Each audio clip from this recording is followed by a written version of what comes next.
Hello everyone, welcome back. कैसे हैं आप लोग? आशा करते हैं आप लोग बहुत अच्छे होंगे, घर पे होंगे और सेफ होंगे। Dear student, first of all कल के लिए हम आपको सॉरी बोलना चाहते हैं क्योंकि कल मैंने आपको आपका वीडियो प्रोवाइड नहीं कराया। डियर स्टूडेंट्स, के पीछे रीज़न केवल और केवल एक ही था, नेटवर्क इशू। कई सारे बच्चे कमेंट करें सर आप थक गए क्या? नहीं डियर स्टूडेंट्स, हम नहीं थकने वालों में से हैं, बस नेटवर्क ने साथ नहीं दिया। रात भर वीडियो अपलोडिंग में लगा था, अभी भी नहीं अपलोड हो पाया है कल वाला। आज देखते हैं, कुछ और ट्राई करते हैं। आशा करते हैं कि आज ये वीडियो जो मैं रिकॉर्ड कर रहा हूँ आज आपको टाइमली मिल सके। तो डियर स्टूडेंट, थोड़ा सा सपोर्ट बनाइए। कभी कभी ऐसा हो सकता है नेटवर्क इशू के कारण, बाकी पूरा डेडिकेशन मेरा है, जो मैंने कहा है वो मैं पूरा करूँगा। दूसरी बात बच्चों, आज 5 सितंबर है। मैं अपने सभी डियर स्टूडेंट्स को बहुत ही अधिक मात्रा में आशीर्वाद देना चाहता हूँ। कहते हैं थोक भाव से आशीर्वाद देना चाहता हूँ, शुभाशीष देना चाहता हूँ और दिल से सबके लिए बोलना चाहता हूँ कि सबको वो सभी चीज़ें मिले जो हमारे स्टूडेंट्स चाहते हैं। कल से ही हमारे डियर स्टूडेंट्स कमेंट सेक्शन में कमेंट कर रहे हैं happy teachers day, happy teachers day. बड़ा अच्छा लगता है, बहुत ही अच्छा लगता है डियर स्टूडेंट्स। तो हम आपको दिल से आशीर्वाद देते हैं कि आपको वो सभी की सभी चीज़ें ज़रूर मिलें जो आप चाहते हैं और उससे अधिक ही मिले जो आप लोगों ने सोचा ही नहीं है। तो डियर स्टूडेंट्स, आज के इस वीडियो में अभी एक वीडियो मैं प्लान कर रहा हूँ जिससे आज टीचर्स डे पर, जानते हो कि नहीं आप लोग, गुरु दक्षिणा दी जाती है, टीचर्स को कुछ दिया जाता है। तो उसके लिए आज मैं एक वीडियो प्लान कर रहा हूँ, एक वीडियो आपके लिए बनाऊंगा और आपसे कुछ मांगूंगा। दोगे क्या? पहले बता देना मुझे कमेंट सेक्शन में। हम देखना चाहते हैं कितने बच्चे हैं जो देने के लिए तैयार हैं। अगर आप लोग देने के लिए तैयार हैं, कुछ बड़ी चीज़ मांगेंगे, जाने रहना, ठीक है, सोच समझ के कहना कि सर देंगे या नहीं देंगे। अगर आप लोग दे सकते होंगे, ठीक है, तो कमेंट करना, देन मैं वो वीडियो आपको प्रोवाइड कराऊंगा। नहीं तो जाने दो यार, ऐसे चल रहा है, चलने दो, ठीक है। तो बच्चों, आज के इस वीडियो में हम आपको फिजिक्स का एक बड़ा ही इंपॉर्टेंट चैप्टर सिखाने वाले हैं, जिससे फिर से हम यही बोलेंगे 2 से 3 क्वेश्चन आपके एग्जाम में पूछे जाते हैं। यही वो चैप्टर है जिसमें उत्तोलक अर्थात लीवर मशीन दी गई है, ठीक है, लीवर मशीन दी गई है, ठीक है। मतलब सिंपल मशीन जो लीवर होता है, लीवर मतलब वो पेट वाला लीवर नहीं, उत्तोलक के बारे में हम इसी चैप्टर में डिस्कस करते हैं। और हर साल ऐसा देखा जाता है बच्चों की लीवर से अर्थात उत्तोलक से एक क्वेश्चन एग्जाम में पूछ लिया जाता है। बाकी इसके बेसिस पे छोटे छोटे न्यूमेरिकल्स भी कभी कभी आ जाते हैं। तो इस वीडियो में कंप्लीट डिस्कशन करने वाले हैं इस चैप्टर के बारे में। चैप्टर बहुत ही छोटा है, पहले चैप्टर को अच्छे से समझाएंगे, देन उसके बेसिस पे कुछ क्वेश्चंस आप लोगों को सॉल्व करा देंगे। ये चैप्टर भी आपका कंप्लीट हो जाएगा। आज हमारा दंगल का 5वां दिन है। चौथे दिन में हमने आपको केवल एक ही वीडियो प्रोवाइड करा पाया, उसके लिए बार बार आपको हम कहते हैं कि भाई सॉरी, लेकिन आज से फिर से मैं प्रयास कर रहा हूं कि आपको रेगुलर वीडियोस प्रोवाइड कराए जाएं। तो आइए बच्चों, हम लोग सबसे पहले समझते हैं कि बल आघूर्ण होता क्या है, बल आघूर्ण किसे कहते हैं, ठीक है, इसको हम लोग पहले समझेंगे।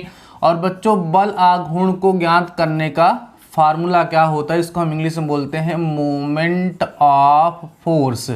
मोमेंट ऑफ फोर्स होता क्या है? देखो बच्चों, आपने देखा है कि जैसे हमें दरवाज़ा खोलना है, घर पे जो दरवाज़ा खोलना है उसमें जो हैंडल लगा हुआ होता है, वो जो कब्जा जहाँ से दरवाज़ा घूमता है उससे हमेशा दूर लगाया जाता है।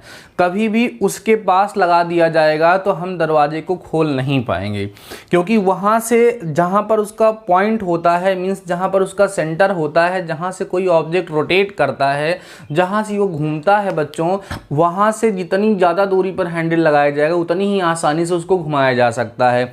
और अच्छा एग्जाम्पल बताते हैं, आपने सरकारी नल देखा होगा, जो हैंडपंप होता है उसका हत्था जो होता है जिसको पकड़ के हम चलाते हैं, काफ़ी लंबा लगाया जाता है। अगर उसके पास जाकर के उसको हम चलाने का प्रयास करें तो हमें ज़्यादा फोर्स लगाना पड़ता है। ऐसा क्यों है? वो सब बल आघूर्ण का कंसेप्ट है।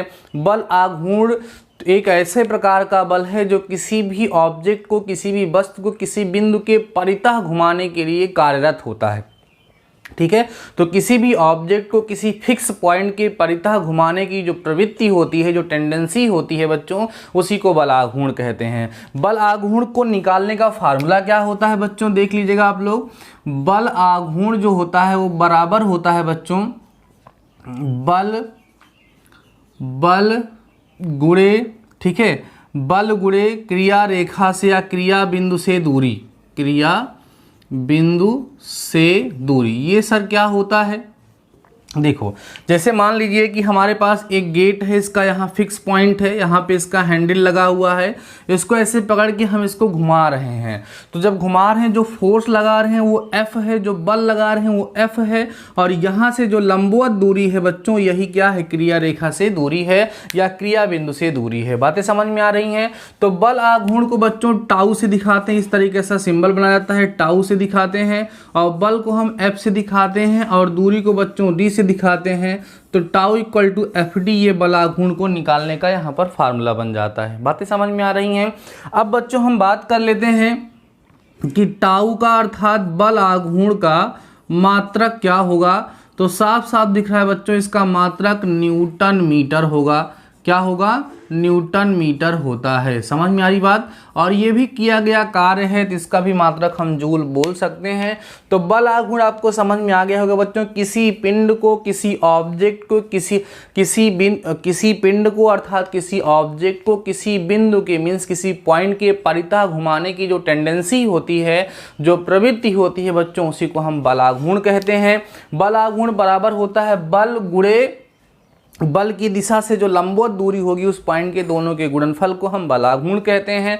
बल आघूर्ण को बच्चों हम लोग टाउ से दिखाते हैं, और टाउ इक्वल टू क्या होता है, FD होता है। टाउ इक्वल टू क्या होगा, FD। F माने लगाया गया बल, और D मतलब क्या होगा बच्चों, वहाँ से जो डिस्टेंस होती है उसको हम लोग D से दिखाते हैं। क्लियर हो गई हैं बातें? समझ में आ गया है? अब हम लोग डिस्कस करेंगे बच्चों बल आघूर्ण का नियम क्या होता है। बल आघूर्ण का नियम, या जिसको बोलते हैं आघूर्णों का नियम, आइए समझते हैं आघूर्णों का नियम क्या होता है।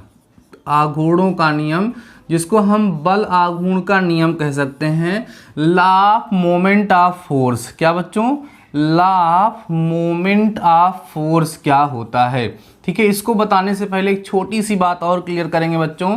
अगर यहाँ पर जो बल आघूर्ण का फोर्स लगाया जा रहा है, अगर उसको लगाने पर ऑब्जेक्ट वामावर्त दिशा में घूमे, वामावर्त दिशा में क्या करे, घूमे, तो यहाँ पे जब बल आघूर्ण होगा बच्चों वो धनात्मक होगा। कैसा होगा? वामावर्त का मतलब होता है बच्चों anti clockwise direction, means force को लगा करके अगर एंटी क्लॉकवाइज डायरेक्शन में घुमाया जा रहा है, वामावर्त दिशा में घुमाया जा रहा है, तो वहाँ पर जो बल आघूर्ण होगा वो कैसा होगा बच्चों, धनात्मक होगा।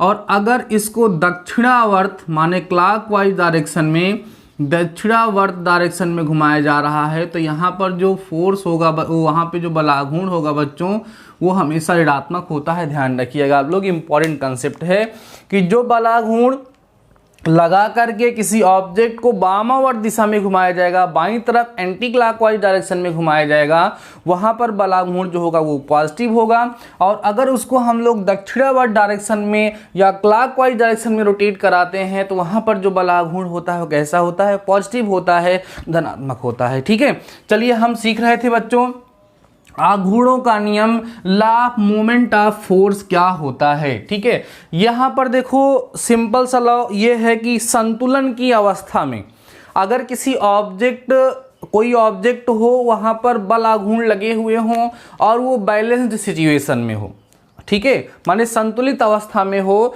तो वहां पर जितने भी आघूर्ण लगे होते, जितने भी फोर्स लगे हुए होते हैं, सबका परिणामी, सबका योगफल बच्चों शून्य होता है। सबका योगफल क्या होता है, शून्य होता है। या दूसरी डायरेक्शन में हम ये बोलें कि सपोज कर लो ये कोई ऑब्जेक्ट है, इस पे एक फोर्स इधर की तरफ, एक फोर्स इधर की तरफ लगा हुआ है, और यहाँ पर इसका फिक्स पॉइंट है जिसको आलंब कहा जाता है बच्चों, जो फिक्स पॉइंट होता है उसको आलंब कहा जाता है। तो अगर ये संतुलन की अवस्था में हो तो कहा जाता है कि वामावर्त आघूर्ण बराबर दक्षिणावर्त आघूर्ण। क्या कहेंगे, ध्यान देना, वामावर्त आघूर्ण, वामावर्त आघूर्ण बराबर दक्षिणावर्त आघूर्ण। ठीक है, ये जो होता है यही बच्चों आघूर्णों का नियम कहलाता है। इसी के बेसिस पे हम लोग एग्जाम में न्यूमेरिकल सॉल्व करते हैं। तो आप लोगों ने समझ लिया बल आघूर्ण क्या है और आघूर्णों का नियम क्या है। अब हम लोग बात करेंगे बच्चों समांतर बल क्या होते हैं। समांतर बल माने पैरेलल फोर्स। ध्यान सुनिएगा, क्या सीखेंगे बच्चों, समांतर बल। एक छोटे छोटे टॉपिक को कवर करते चलिएगा, छोटा सा चैप्टर है बच्चों समांतर बल, ठीक है, जिसको हम बोलते हैं पैरेलल फोर्सेस। पैरेलल फोर्सेस, ठीक है। समांतर बल हम किसे कहते हैं? पैरेलल फोर्सेस क्या होते हैं बच्चों समझिएगा। कहते हैं कि ऐसे बल, ऐसे फोर्स जिनकी जो क्रिया रेखा होती है, मतलब क्रिया रेखा का मतलब डायरेक्शन ऑफ फोर्स, जिस डायरेक्शन में फोर्स लगते हैं अगर वो एक दूसरे के बच्चों पैरेलल हों, एक दूसरे के क्या हों? पैरेलल हो, एक दूसरे के समांतर हों, तो वो फोर्स, वो बल जो होते हैं वो समांतर बल कहलाते हैं। इनको दो कैटेगरी में कैटेगराइज किया गया है, देखिएगा सुनिएगा बच्चों। नंबर पहला होता है समदिश समांतर बल। क्या होता है? समदिश समांतर बल कहते हैं बच्चों, समदिश समांतर बल, ठीक है। इसको बोलते हैं like parallel forces, like parallel forces, समदिश समांतर बल, ठीक है। देखो समझाते हैं क्या होता है। जैसे बच्चों मान लीजिए कि यहाँ पर कोई ऑब्जेक्ट है, इसका ये फिक्स पॉइंट C है, एक फोर्स यहाँ पर लग रहा है इधर की तरफ, मान लो ये फोर्स P है, और एक फोर्स बच्चों इधर की तरफ लग रहा है जो फोर्स Q है। ध्यान समझने का प्रयास करिएगा। तो यहाँ पर देखो दोनों के दोनों फोर्स इससे परपेंडिकुलर डायरेक्शन में लग रहे हैं। इस मीन्स ये दोनों के दोनों जो डायरेक्शन है वो एक ही डायरेक्शन में है और साथ ही साथ दूसरे के क्या है? पैरेलल है। तो यहाँ पर होगा क्या कि ये दोनों फोर्स P और Q जो हैं वो समदिश समांतर कहलाएंगे, लाइक पैरेलल फोर्स यहाँ पर कहलाएंगे। और इनका जो रिजल्टेंट होगा बच्चों, इनका जो परिणामी होगा R, वो यहाँ पर बीच में P प्लस Q के जो होता है वो बराबर होता है। किसके बराबर होता है बच्चों? P प्लस Q के यहाँ पर ये बराबर हो जाता है। और यहाँ पर बड़ा ही इंपॉर्टेंट कंसेप्ट एक यूज होता है जो हम लोग न्यूमेरिकल में सॉल्व करते हैं। यह फोर्स P और इसकी इस पॉइंट से डिस्टेंस मींस AC जो होगा वो इक्वल होगा इस फोर्स Q और इनटू इसकी यहाँ से दूरी BC के इक्वल होता है। ये कंसेप्ट सदैव ध्यान रखिएगा बच्चों, इस कंसेप्ट का यूज करते हुए हम लोग न्यूमेरिकल्स को सॉल्व करते हैं। समझ में आ रही है बातें? समदिश समांतर बल क्या होंगे? ऐसे दो फोर्सेस, ऐसे दो बल जिनकी क्रिया रेखाएं एक दिशा में हो, साथ ही साथ एक दूसरे के समांतर भी हों, उनको हम समदिश समांतर लाइक पैरेलल फोर्सेस के नाम से जानते हैं। यहाँ पर P और Q बच्चों लाइक पैरेलल फोर्सेस हैं, समदिश समांतर बल हैं। और यहाँ पर आपको रिलेशन मिला है P into AC equal to Q into BC, और इसका यूज करते हुए हम डिफरेंट टाइप्स के न्यूमेरिकल्स को बच्चों सॉल्व करने वाले हैं अभी आगे चल के। अगला टॉपिक है बच्चों, ठीक है, अगला टॉपिक है बच्चों अदिश। यहाँ समदिश था माने एक ही दिशा थी। अब हम लोग यहाँ पर डिस्कस करने वाले हैं बच्चों अदिश समांतर बल। अदिश माने अनलाइक पैरेलल फोर्सेस, मतलब जो एक दूसरे के पैरेलल तो होंगे लेकिन उनका डायरेक्शन जो होगा बच्चों वो सेम नहीं होगा, उसकी हम लोग यहाँ पर बात करने वाले हैं। बातें समझ में आ रही हैं आप लोगों को? आराम से समझते चलिएगा, सारे के सारे कंसेप्ट क्लियर करूंगा बच्चों। क्या बोला जाएगा इसको? इसको बोलेंगे हम लोग अदिश। ध्यान देना, अदिश समांतर, अदिश समांतर बल, ठीक है। खूब ध्यान से सुन चलना बच्चों। क्या बोलेंगे? अदिश समांतर बल, जिसको हम बोलेंगे unlike parallel forces, unlike parallel forces. ये क्या है भाई? ऐसे फोर्सेस जो एक दूसरे के पैरेलल तो होंगे, ऐसे बल जो एक दूसरे के पैरेलल तो होंगे बट उनका डायरेक्शन सेम नहीं होगा। आइए समझाते हैं कि ऐसे कौन से फोर्सेस हैं जिनका डायरेक्शन सेम नहीं होगा लेकिन वो एक दूसरे के पैरेलल हो जाएंगे, ठीक है। आइए समझिए बच्चों। जैसे मान लो यहाँ पर कोई पॉइंट C है, यहाँ पे पॉइंट A है और यहाँ पर पॉइंट जो है बच्चों वो क्या है? B है। अब इस पॉइंट A पर इधर ऊपर की डायरेक्शन में एक फोर्स लग रहा है जो P है, नीचे की डायरेक्शन में जो फोर्स लग रहा है वो Q है। तो इसका जो रिजल्टेंट होगा बच्चों, इसका जो रिजल्टेंट होगा वो यहाँ पर होगा और ये जो होगा बच्चों R is equal to P minus Q के क्या हो जाएगा? इक्वल हो जाएगा, ठीक है। बात समझ में आ रही है? एंड साथ ही साथ यहाँ आपको ये ध्यान देना है बच्चों कि P इंटू AC, यहाँ पर फिक्स पॉइंट ये है ना, तो P इंटू AC जो है बच्चों वो इक्वल होगा Q इंटू BC के। सदैव ध्यान रखिएगा हम लोग इसको अभी आगे चल के न्यूमेरिकल्स को सॉल्व करने में यूज़ करेंगे।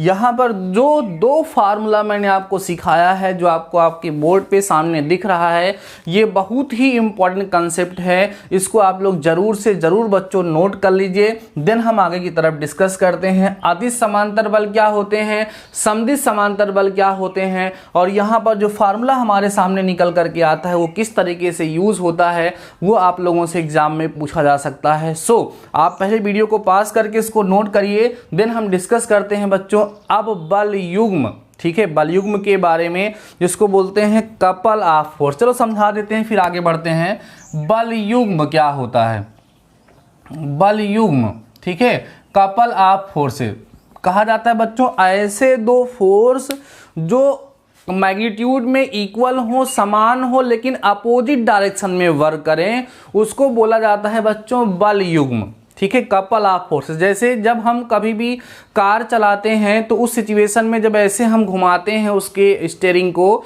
तो जितना फोर्स इधर लगाते हैं उतना ही फोर्स इधर लगाते हैं, तो दोनों फोर्स एक दूसरे के इक्वल होते हैं, बट डायरेक्शन देखो अपोजिट एक दूसरे के पैरेलल चल रही है। इस तरह के जो फोर्स होते हैं बच्चों, उन फोर्स को बल युग्म कहा जाता है, कपल ऑफ फोर्स कहा जाता है। साइकिल की हैंडल भी जब हम घुमाते हैं, जितना इधर से घुमाते हैं उतना इधर से खींचते भी हैं, एकदम सेम फोर्स लगता है इधर की तरफ, तो जितना फोर्स इधर से लगाने उतना, तो एक दूसरे के पैरेलल हैं लेकिन समांतर हैं, और साथ ही साथ उनकी दिशा समान नहीं है, विपरीत दिशा कहते हैं। दो ऐसे फोर्स जो परिमाण में समांतर हों, परिमाण में इक्वल हों, समांतर हों, लेकिन विपरीत दिशा में हों, ऐसे फोर्सेस को बच्चों बल युग्म कहा जाता है। बल युग्म को निकालते कैसे हैं सुनिएगा। जैसे मान लो बच्चों यहाँ पर हमारा एक पॉइंट ए है, एक पॉइंट बी है, एक फोर्स इधर की तरफ बच्चों मान लीजिए F लग रहा है, उतना ही फोर्स इधर की तरफ F लगेगा। तो अगर हम बल युग्म को निकालना चाहते हैं तो इसका फार्मूला होता है बल जो फोर्स लग रहा है गुणे उनके बीच की दूरी। तो ये दोनों फोर्स जो है इक्वल हैं, फोर्स क्या लग रहा था, F लग रहा था, और इनके बीच की जो डिस्टेंस है, इनके बीच की जो दूरी है बच्चों वो AB है, इसलिए बल युग्म बराबर हो जाएगा F गुणे AB। समझ में आ गई बातें आप लोगों को। तो इतना कंसेप्ट आपका पूरा क्लियर हो गया होगा। अब हम डिस्कस करेंगे बच्चों उत्तोलक के बारे में, जो बहुत ज़्यादा इंपॉर्टेंट है, खूब ध्यान से उसको समझ लीजिए, क्योंकि उसी के बेसिस पर ही आप लोगों से आपके एग्जाम में क्वेश्चन पूछे जाएंगे। So before that pass the video and note down. तो बच्चों अभी तक आप लोगों ने यह सीख लिया कि बल आघूर्ण क्या होता है और बल युग्म क्या होता है। अब बड़े ही इंपॉर्टेंट टॉपिक के बारे में हम डिस्कस करने चल रहे हैं, जिसका नाम बच्चों उत्तोलक है। और उत्तोलक क्या है, सबसे पहले आप लोग सुन लीजिए बच्चों। उत्तोलक एक सरल मशीन है जो किसी एक पॉइंट पर फिक्स होकर के उसके चारों तरफ घूमने के लिए स्वतंत्र होती है, और ये सीधी या मुड़ी हुई हो सकती है। जैसे चिमटा है, तराजू है, प्लास है, सरौता है, ये सब एक छोटी छोटी मशीन है जिनका हम लोग अपनी डेली लाइफ में यूज़ करते हैं।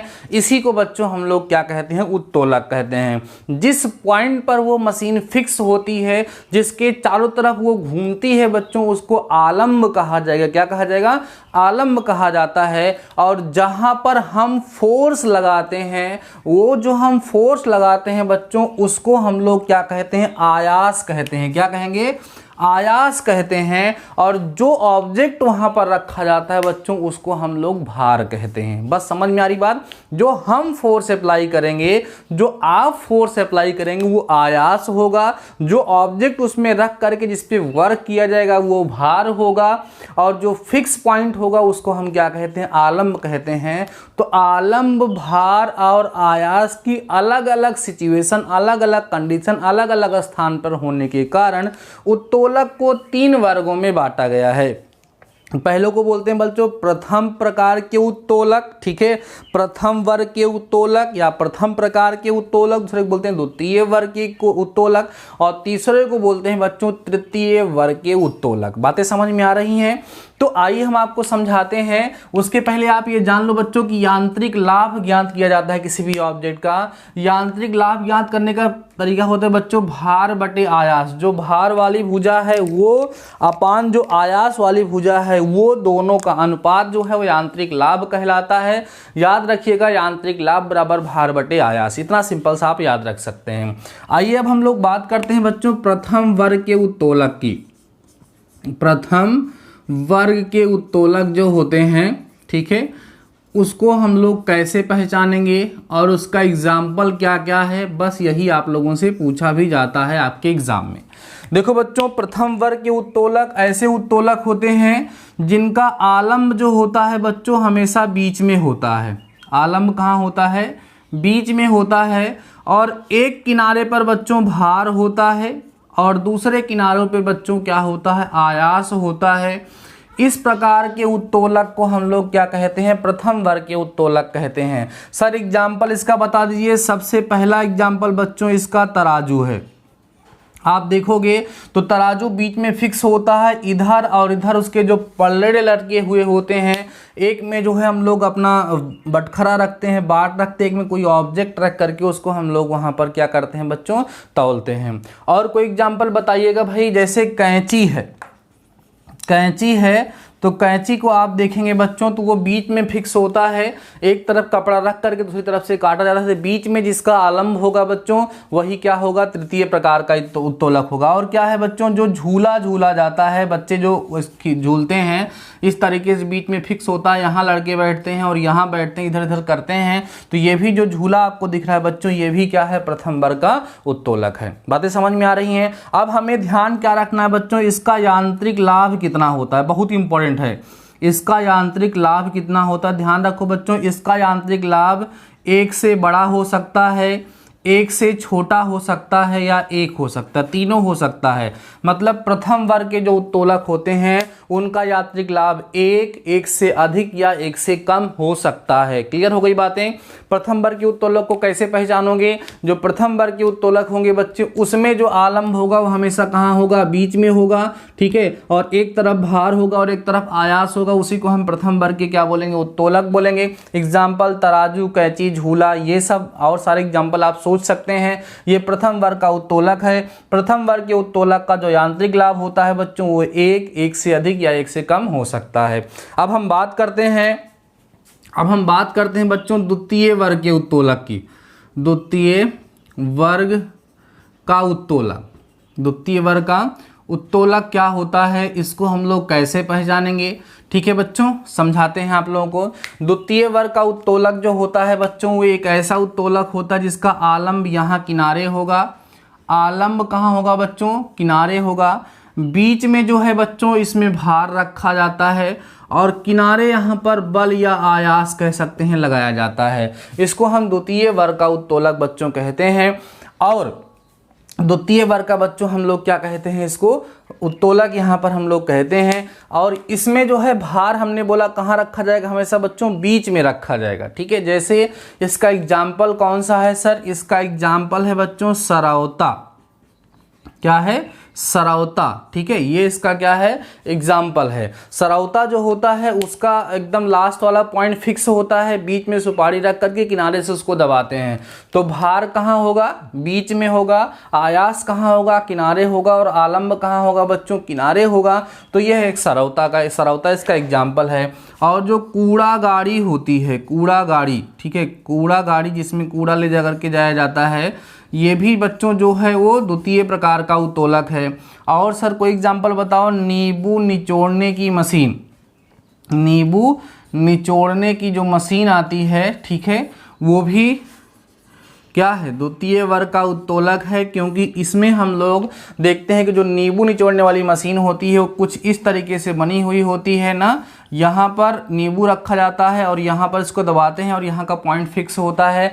तो यहाँ पर भी भार बीच में रखा जा रहा है, आयास किनारे है और आलम्ब कहाँ है बच्चों? किनारे है। तो इस प्रकार के उत्तोलक को भी हम क्या कहेंगे? द्वितीय वर्ग का उत्तोलक कहेंगे। और इसका एग्जाम्पल आपके सामने है, सरौता है, कूड़ा गाड़ी है और नींबू निचोड़ने वाली मशीन है। ऐसे बहुत सारे एग्जाम्पल बच्चों यहाँ पर हम लोग देख सकते हैं। अगला प्रकार का जो उत्तोलक होगा वो तृतीय वर्ग का उत्तोलक होगा। उसके पहले हम आपको बता दें बच्चों, इस प्रकार के उत्तोलक का जो यांत्रिक लाभ होगा, इसका बच्चों जो यांत्रिक लाभ होगा वो ग्रेटर देन 1 होगा। हमेशा ध्यान रखिएगा, द्वितीय वर्ग के उत्तोलक का यांत्रिक लाभ सदैव 1 से अधिक होता है। हमेशा ध्यान रखेंगे कि द्वितीय वर्ग के उत्तोलक का यांत्रिक लाभ हमेशा बच्चों कितना होता है? 1 से अधिक होता है। समझ में आ रही हैं बातें? अगला हम बात करते हैं बच्चों तृतीय वर्ग के उत्तोलक। ध्यान से मत चलना। तृतीय वर्ग के उत्तोलक, तृतीय वर्ग के जो उत्तोलक होते हैं, ठीक है, वो क्या होते हैं बच्चों, तृतीय वर्ग का जो उत्तोलक होगा वो एक ऐसा उत्तोलक होता है जिसमें आलंब बच्चों कहाँ होगा, किनारे होगा, आलंब किनारे होगा। इसमें जो बल लगाया जाएगा या जिसको कहते हो आयास होगा, ये बीच में होगा बच्चों, और भार जो है वो किनारे रखा जाता है, भार जो होगा वो किनारे होगा। इसका सबसे अच्छा एग्जाम्पल बच्चों चिमटा है। क्या है? चिमटा है, जिससे रोटी वगैरह पकड़ी जाती है। इसका सबसे अच्छा बच्चों यहाँ पर एग्जाम्पल है, ठीक है, बातें समझ में आ रही। इसका यांत्रिक लाभ बच्चों जो होता है 1 से कम होता है, 1 से कम होता है, हमेशा ध्यान रखिएगा। तो हम इसके उत्तोलक को कैसे ध्यान रख सकते हैं? आप याद रखो, सबसे पहले तराजू याद रखो, दूसरे नंबर पे सरौता याद रखो, ठीक है, और तीसरे नंबर पे बच्चों आप चिमटा याद रखो, ठीक है, चिमटा याद रखो। आराम से वहां पर आपको सभी प्रकार के उत्तोलक याद हो जाएंगे। तराजू में क्या होता है, आलंब बीच में होता है, एक तरफ भार होता है, एक तरफ आयास होता है। सरौता में हम किनारे से दबाते हैं, बीच में भार रखा जाता है, द्वितीय वर्ग का उत्तोलक है। चिमटा जो होता है उसको हम बीच में पकड़ते हैं, किनारे भार रखा जाता है। तो हमने तो यही 3 एग्जाम्पल याद रखा है और इसी से मुझे कभी कंफ्यूजन नहीं होता है। हाँ, यांत्रिक लाभ बच्चों आपको हमेशा याद रखना है कि प्रथम वर्ग के जो उत्तोलक होंगे उनका यांत्रिक लाभ 1 होगा, 1 से अधिक होगा या तो 1 से कम होगा। द्वितीय वर्ग के जो उत्तोलक होते हैं उनका यांत्रिक लाभ सदैव 1 से अधिक होता है, और तृतीय वर्ग के जो उत्तोलक होते हैं उनका यांत्रिक लाभ सदैव 1 से कम होता है। बातें समझ में आ रही हैं? सारे कंसेप्ट लगभग क्लियर हो रहे हैं बच्चों। 2 कंसेप्ट और बच रहे हैं, ठीक है। दोष युक्त तुला से सही द्रव्यमान ज्ञात करना। अगर कोई तुला हो, कोई तराजू हो, उसमें दोष हो, मीन्स वो सही ना हो, तो उससे हम लोग कैसे सही भार पता करेंगे, ठीक है। आइए समझाते हैं आप लोगों को। दोष युक्त तुला से सही भार ज्ञात करना, ये हमारा टॉपिक है, समझिएगा। क्या है बच्चों? दोष युक्त तुला से सही भार ज्ञात करना। दोष युक्त तुला जो होती है उससे सही भार हम लोग कैसे ज्ञात करते हैं? तो इसमें 2 कंडीशन होती है बच्चों। नंबर पहला, जब पलड़ों में दोष हो, पलड़ों में दोष हो। पलड़ों में दोष होने का मतलब जब पलड़ों का भार समान ना हो, भार जो है वो समान ना हो। जब पलड़ों का भार समान नहीं होगा तो उस सिचुएशन में वहां पर सही भार नहीं तौला जाएगा। तो सही भार हम कैसे पता करेंगे? उस सिचुएशन में होता क्या है बच्चों कि दोनों पलड़ों पर बारी बारी करते क्या है, उसको तौल लेते हैं। मान लेते हैं पहले पलड़े पे रख के तौलने पर उसका भार W1 आ गया और दूसरे पर रखने पर उसका भार W2 हो गया। तो जो सही भार हमें मिलेगा यहाँ से, उस सही भार को ज्ञात करने का जो सूत्र होगा बच्चों वो W1 प्लस W2/2 हो जाएगा। माने दोनों पलड़ों पर बारी बारी रख करके उस ऑब्जेक्ट को, उस वस्तु को तौल लेते हैं, और तौलने के बाद बच्चों फिर क्या करते हैं, उनका एवरेज निकाल लेते हैं, ठीक है। वही जो होगा उन पलड़ों में रखे हुए ऑब्जेक्ट का जो है सही भार हो जाएगा, ठीक है। दूसरी चीज, जब बच्चों उसकी जो आयास की भुजा है उसमें कमी हो जाए, जो भुजा है वो छोटी बड़ी हो, भुजा में कमी हो, मीन्स भुजा क्या हो, छोटी बड़ी हो। जब आयास की भुजा छोटी या बड़ी होगी एक, तो वहाँ पर भी सही भार नहीं पता चलेगा। वहाँ पर ही बच्चों सही काम हम लोग कैसे ज्ञात करेंगे? वहाँ पर भी दोनों पलड़ों पर रख करके उनका भार नापेंगे। एक पर मान लो W1 आएगा, दूसरे पे क्या आएगा, W2 आएगा। तो बच्चों सही भार अगर हम वहाँ पर ज्ञात करना चाहते हैं तो उसका फार्मूला होगा √W1 × W2। इस फार्मूले की सहायता से हम लोग वहाँ पर सही भार ज्ञात कर लेते हैं। बातें समझ में आ गई होंगी आप लोगों को कंप्लीट तरीके से बच्चों। अब यहाँ पर आपके माइंड में कोई डाउट नहीं आ रहा होगा, तो अभी वीडियो को पास करके बच्चों इस फार्मूले को नोट कर लीजिए। देन हम कुछ क्वेश्चन सॉल्व करा देते हैं जो अभी तक एग्जाम में पूछे गए हैं, और फिर आपका ये चैप्टर कंप्लीट तरीके से कंप्लीट हो जाएगा। So before that pass the video and note down. तो आइए बच्चों कुछ छोटे छोटे क्वेश्चंस हम लोग देख लेते हैं जो हमारे एग्जाम में पूछे जा चुके हैं। बाकी इस चैप्टर से रिलेटेड जो क्वेश्चंस हैं शाम को 6 बजे आपको आपके टेलीग्राम चैनल पे मिल जाएंगे, उसको आप लोग सॉल्व कर लीजिएगा। ठीक है, कल मैंने भेजा था, उसको आप लोगों ने शायद किया होगा, उसका आंसर नहीं भेजे थे, आज भेज देंगे उसको हम।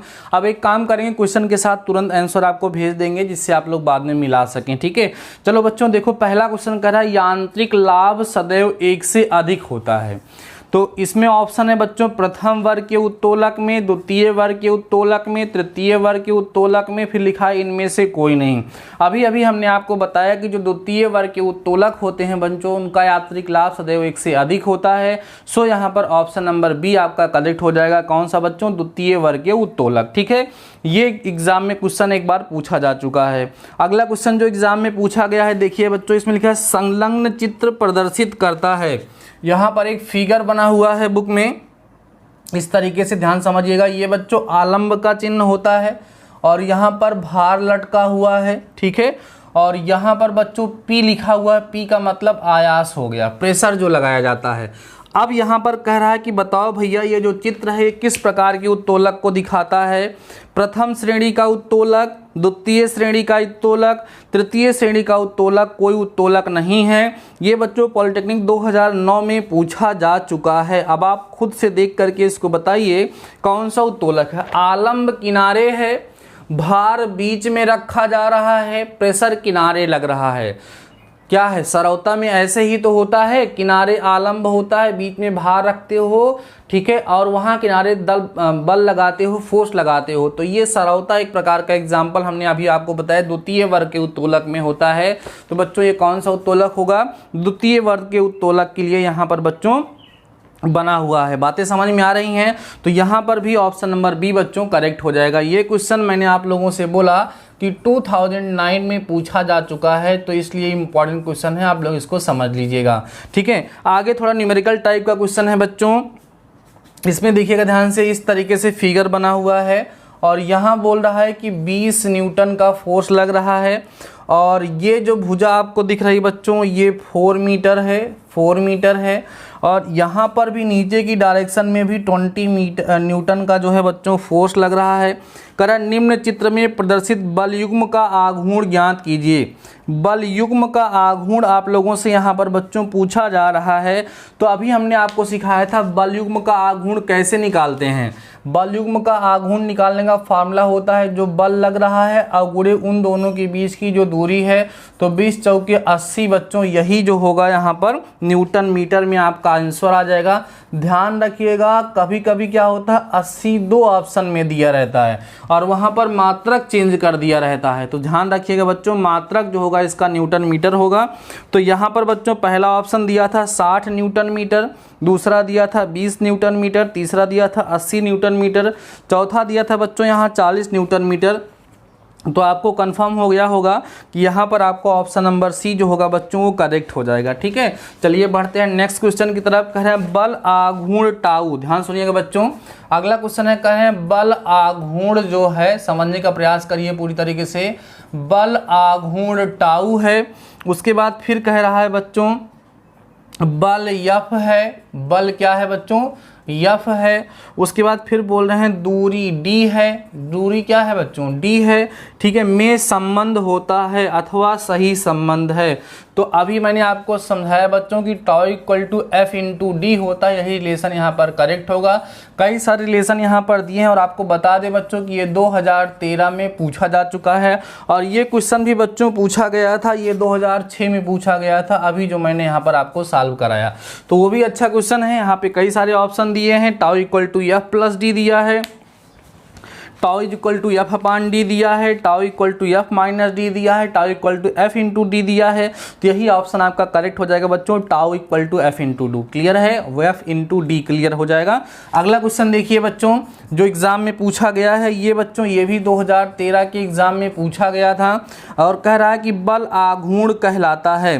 बल का आघूर्ण इसने लिखा है ऐसे, देखिए क्या लिखा है, लिखा है बल का आघूर्ण, बल का आघूर्ण कहलाता है। ये क्वेश्चन है, बल का आघूर्ण कहलाता है। माने बल का आघूर्ण क्या कहलाता है, ऐसा यहाँ पर पूछ रहा है बच्चों। पहला ऑप्शन है बल आघूर्ण, दूसरा है आवेश, तीसरा ऑप्शन है किया गया कार्य, चौथा ऑप्शन है इनमें से कोई नहीं। तो बच्चों यहाँ पर ऑप्शन नंबर सी होगा करेक्ट, किया गया कार्य। क्योंकि अभी कल ही हमने आपको पढ़ाया था W = Fs होता है, बल गुणे बल की दिशा में विस्थापन, तो टाउ = Fd होता है। दोनों का मतलब एक ही तो निकल रहा है, ये भी किया गया कार्य है और ये भी किया गया कार्य है। माने बल का आघूर्ण जो है वो किए गए कार्य को दर्शाता है, प्रदर्शित करता है। तो डियर स्टूडेंट्स, आज की इस वीडियो में मैंने बल आघूर्ण के कंप्लीट कंसेप्ट को आपको समझा दिया है। आशा करते हैं कि आपने कंप्लीट कंसेप्ट को समझ लिया होगा, आपके माइंड में कोई डाउट नहीं आ रहा होगा। आज हमारा दंगल का 5वां दिन है। अभी 11 बजे करेक्ट आपको वीडियो मिलेगा, उसके बाद फिर 3 बजे और 5 बजे का भी वीडियो आपको मिलने वाला है। और दूसरी बात जो मैंने आप लोगों से कहा था कि आप मुझे कुछ देना चाहते हो या नहीं बताइएगा, उसके बेसिस पे मैं एक वीडियो प्लान करूंगा। तो डियर स्टूडेंट्स, आज के इस वीडियो में बस इतना ही। शानदार रहिए और पढ़ते रहिए।